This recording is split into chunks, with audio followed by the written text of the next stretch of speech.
పుదీనమ్మ betting.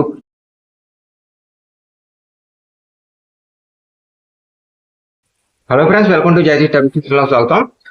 ఇంకా ఎంతకాలం ఆడతారు ఈ బెట్టింగ్?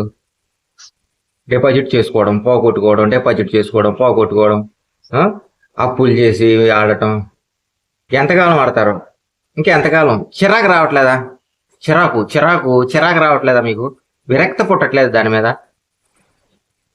ఒక అమౌంట్ పోయిందండి, ఇంకో మళ్ళీ అప్పు తెచ్చుకొని ఆ అమౌంట్ కోసం ఆడతాం. మళ్ళీ ఆ అమౌంట్ పోతే మళ్ళీ అప్పులు తెచ్చుకొని మళ్ళీ ఆ అమౌంట్ కోసం ఆడతాం. ఇక్కడ పోతుంది ఏంటన్నది ఆలోచించడం పక్కనట్టండి. ఒకవేళ మీకు వచ్చిన డబ్బులే మీకు వస్తున్నాయి, అంతకుముందు మీరు పోగొట్టుకున్న డబ్బులే అవి వస్తాయి. అవి కూడా పూర్తిగా వస్తాయంటే అప్పుడప్పుడు ఏవో కొంచెం మీకు ఇస్తూ ఉంటాడు. ఆ వచ్చినప్పుడు సంతోషపడిపోతారు. తర్వాత మళ్ళీ అయిపోతాయి, మళ్ళీ అవినప్పుడు అలాగే ఉంటాయి. ఎంతకాలం ఆడతారు? చిరాకు అసలు మీకు అసలు దాని మీద విరక్త పుట్టట్లేదా? విరక్తి ఆడితే పూర్తిగా ఆడేయండి, పూర్తిగా నాశనం అయిపోయింది. పూర్తిగా ఎక్కడ దొరికితే అక్కడ అప్పులు చేసండి. ఇంట్లో ఏ వస్తువులు ఉంటాయి అమ్మేయండి. ఏం సాధించాలనుకుంటున్నారు ఆడి ఒకసారి ఆలోచించండి. అలా పని చేసుకుంటా ఆ వచ్చిన డబ్బులు మళ్ళీ బెట్టింగ్లో పెట్టుకోకూడదా?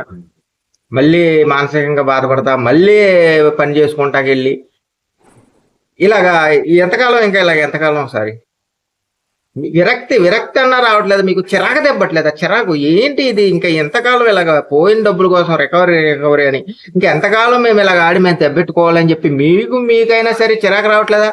మీ మీద మీకు అసహాయం కలగట్లేదా? నెలంతా కష్టపడుతున్నారు, ఆ డబ్బులు తీసుకొచ్చి బెట్టింగ్లో పోగొట్టేస్తున్నారు.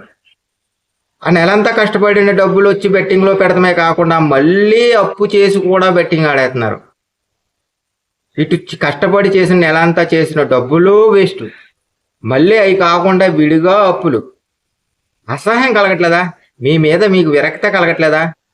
ఎప్పుడో ఒకసారి విన్ అవుతున్నారు, ఆ డబ్బులు చూసి మురిసిపోతుంది. అవి ఎంతకాలం ఉంటున్నాయి? కొంతకాలం ఉంటున్నాయి, మళ్ళీ తీసుకొచ్చి అందులోనే పెడుతున్నారు. ఈ బెట్టింగ్లోనే లాస్ అయిపోతారు. అవి కాకుండా మళ్ళీ అప్పులు చేసి పెడతాం. ఒకసారి మీ కుటుంబాల గురించి ఆలోచించండి.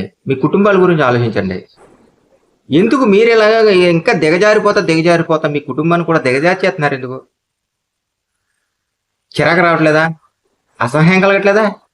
మీరు అనుకునేది ఏంటంటే ఏదో రోజు కొన్ని లక్షలు కూడేదో, నా పోయిన డబ్బులన్నీ వచ్చేతే ఇంకా బెట్టింగ్ స్టాప్ చేసేస్తాను అని చెప్పేసి మీరు అనుకుంటున్నారు. ఫర్ సపోజ్ మీ అదృష్టం బాగుండి ఒక ఈ పెద్ద అమౌంట్ విన్ అయినా ఆ బెట్టింగ్ వాడు సైట్ బ్లాక్ చేసేస్తాడు. ఇప్పటికే చాలా మంది జరిగి ఉంటాయి ఇలాగా. అయినా సరే ఇంకో సైట్ మార్చేసి ఇంకో సైట్లో ఆడతాం. చిరాకు రావట్లేదా? అసహ్యం కలగట్లేదా? దీనమ్మ బెట్టింగ్ అనిపించట్లేదా? కొంతమంది ఇంట్లో భార్య దగ్గర ఉన్న బంగారం తాకట్టు పెట్టేయడమో అమ్మేయడమో, అమ్మేసిన తర్వాత లేదా తాకట్టు పెట్టిన తర్వాత దాన్ని మళ్ళీ ఆ డబ్బులు తీసుకొచ్చి బెట్టింగ్లో పోగొట్టేసి ఎలాగైనా సరే విడిపించాలి, లేదంటే అది మళ్ళీ కొనేసి వాళ్ళకి ఇవ్వాలి అని కొంతమంది.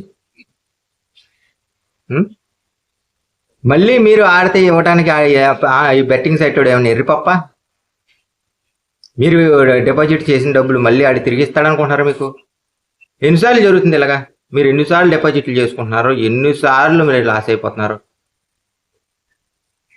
అసలు ఆడటమే మానేస్తే ఇలాగా అసలు ఈ తాకట్లు ఇవి పెట్టుకోకలేదు కదా. మీరు ఎక్కడితో అప్పులతో ఉన్నారో అక్కడితో ఆపేతే ఆ అప్పులు తీర్చుకోవడానికి అని చెప్పేసి ఇంట్లో ఉన్న వస్తువులు గోల్డ్ ఇలా తాకట్లు పెట్టుకొని మళ్ళీ ఆడి అమ్ముకొని మీరు అప్పుడే ఆగిపోతే ఇలా తాకట్లు అమ్మటాలు ఇంట్లో వస్తువులు కూడా చేసుకోక్కలేదు కదా. మీరు ఆ మొదట్లోనే ఆగిపోతే ఇంకా అప్పులు చేయవలసిన అవసరం లేదు కదా. మీరు ఇప్పుడే అనుకుని ఈ బెట్టింగ్ని ఆపితే ఇంకా అప్పులు అవ్వకుండా ఉంటారు కదా. ఆలోచించండి. చిరాకు రావట్లేదా? దీని అమ్మ బెట్టింగ్ అనిపించట్లేదా? నువ్వు కష్టపడి పనిచేసేది ఎందుకు? నీ కుటుంబం కోసమా, లేకపోతే ఈ ఆన్లైన్ సైట్ని పోషించడానిక? ఒకసారి ఆలోచించండి. నెలంతా కష్టపడుతున్నావు, గొడ్డి చాకరీ చేస్తున్నావు, దేనికోసం? నీ కుటుంబాన్ని సరిగ్గా చూసుకుంటున్నావా? ఆన్లైన్ సైట్ అని పోషిస్తారు ఎందుకు? మీరు కష్టపడి ఆన్లైన్ సైట్ని పోషించడానిక? ఆడు ఎంత మోసం చేస్తున్నా, అంత ఫ్రాడ్లు చేస్తున్నా సరే ఆడికే డబ్బులు ఇస్తామని అంటున్నారు మీరు. నిన్ను నమ్ముకొని ఉన్న నీ కుటుంబానికి ఆదరణ చూపించలేకపోతున్నారు. నిన్ను మోసం చేసేవాడిని పోషిస్తాను అంటున్నారు. నీకు జీవితాంతం తోడుగా ఉంటాను ఉన్న నీ కుటుంబాన్ని ఎందుకు పోషించుకోలేకపోతున్నారు మీరు? మీరే ఇవ్వాలా ఈ ఆన్లైన్ బెట్టింగ్ వాడికి? ఇలా ఫ్రాడ్లు చేసిన వాడికి మీరే పోషించాలండి. చిరాకు రావట్లేదా? అసహ్యం కలగట్లేదా? దీనమ్మా బెట్టింగ్ అనిపించట్లేదా? ఫ్రెండ్స్ దగ్గర అవమానం, చుట్టుపక్కల అవమానం, ఆఖరి కుటుంబ సభ్యుల దగ్గర కూడా అవమానం. ఎందుకు ఇంత అవమానం? సరే అయిపోయింది. పూర్తిగా మీరు అవమానం పడ్డా సరే ఇప్పుడు ఇంకా అంతే అని అనుకోకండి. మీరు మళ్ళీ జాగ్రత్తగా ఈ బెట్టింగ్ నుంచి బయటకు వచ్చేసి కష్టపడి మీరు చేసే పని మీద శ్రద్ధ వహిస్తే పోయిన అవమానం తిరిగి రావడం పెద్ద విషయం కాదు. ముందు మీరు ఇది ఆలోచించండి. ఇంకా ఈ బెట్టింగ్ అని ఎదరికి వెళ్ళకండి. చిరాకు రావట్లేదా ఈ బెట్టింగ్ మీద? దీని అమ్మ బెట్టింగ్ అనిపించట్లేదా? ఇంకా కొంతమంది ఇప్పటికే మరి చాలా అప్పులు ఉన్నాయి, నేను ఏం చేయాలి అన్నాడు. ఏం చేసావు బెట్టింగ్ ఆడు ఇప్పుడు దాకా? ఏం చేసావు? అప్పులేని దేనికోసం? ఇన్ని అప్పులు అవు నువ్వు ఇన్ని అప్పులు అయ్యావు కదా, దేనికోసం అయ్యావు? ఈ ఆన్లైన్ బెట్టింగ్లో ఆడటం వల్ల కదా. మరి అప్పులు మళ్ళీ ఆ అప్పులు ఎలా తీరుతానని మళ్ళీ ఇది ఆడతాను? అప్పులు అయింది దేనికోసం? ఈ బెట్టింగ్ ఆడి. మరి అప్పులు మళ్ళీ ఎలా తీరుతాను? ఈ బెట్టింగ్ ఆడుతున్నావు. ఈ లాజిక్ అర్థం అవట్లేదా?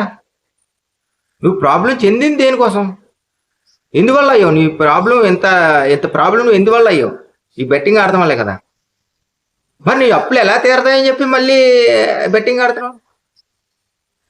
ఆలోచించు, ఒకసారి మనసు పెట్టి ఆలోచించండి. చిరాకు రావట్లేదా? దీని అమ్మ బెట్టింగ్ అనిపించట్లేదా? చాలు, ఇంకా ఆపేయండి. ఇప్పుడు వరకు జరిగిన అనర్థాలన్నీ చాలు. ఇంకా అనర్థాలు కొని తెచ్చుకోకండి. ఏమీ లేదు ఇందులో. బెట్టింగ్లో, జూదంలో ఏమీ ఉండదు. నాశనం. నన్ను చూస్తున్నారు కదా, ప్రత్యక్షంగా మీ ముందుకు వచ్చి చెప్తున్నాను. నన్ను చూస్తున్నారు కదా, తెలియట్లేదా? ఏమీ ఉండదు.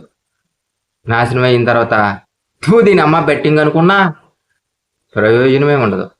కాబట్టి ముందుగానే జాగ్రత్త పడండి. అందరూ బాగుండాలి, అందులోనే ఉండాలని కోరుకుంటున్నాను. Thank you so much.